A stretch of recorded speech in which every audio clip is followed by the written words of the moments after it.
നമസ്കാരം. പെൻഷൻ ന്യൂസിന്റെ പുതിയൊരു വീഡിയോയിലേക്ക് എല്ലാവർക്കും സ്വാഗതം. എല്ലാവിധ സർക്കാർ അറിയിപ്പുകളും നിങ്ങളിലേക്ക് എത്താൻ ഈ ചാനൽ സബ്സ്ക്രൈബ് ചെയ്യുക.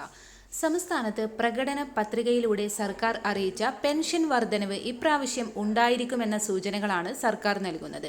ക്ഷേമ പെൻഷൻ 1600 നിന്നും 100-200 രൂപയൊക്കെ വർദ്ധിപ്പിച്ചേക്കും. 1600 ലഭിക്കുന്നവർക്ക് 1700 രൂപ വരെ ലഭിക്കും. അത് 2025 ബജറ്റിലാണ് ഇത് സംബന്ധിച്ച പ്രഖ്യാപനം ഉണ്ടാവുക. ഇതോടൊപ്പം തന്നെ ഭിന്നശേഷിക്കാർക്ക് ലഭിക്കാനുള്ള ആനുകൂല്യങ്ങൾ അത് മറ്റു പെൻഷൻ വിഭാഗക്കാരേക്കാൾ കൂടുതലായി ലഭിച്ചേക്കും. 2000 രൂപ വരെയാക്കി പെൻഷൻ ഉയർത്തിയേക്കുമെന്നാണ് പുറത്തുവരുന്ന റിപ്പോർട്ടുകൾ. ഭിന്നശേഷിക്കാർക്ക് പ്രത്യേക പരിഗണന കൂടി നൽകിയേക്കുമെന്നാണ് ഇപ്പോൾ പുറത്തുവരുന്ന അറിയിപ്പുകൾ. ക്ഷേമ പെൻഷൻകാർക്ക് 2024 മാർച്ച് മാസം മുതൽ മുടങ്ങാതെ പെൻഷൻ എത്തിച്ചേരുന്നുണ്ട്. ഈ മാസവും പെൻഷൻ വിതരണം ഉണ്ടായിരിക്കും. ക്രിസ്മസ് പുതുവത്സരം പ്രമാണിച്ച് 2 മാസത്തെ തുക ഒരുമിച്ച് നൽകുകയാണ്.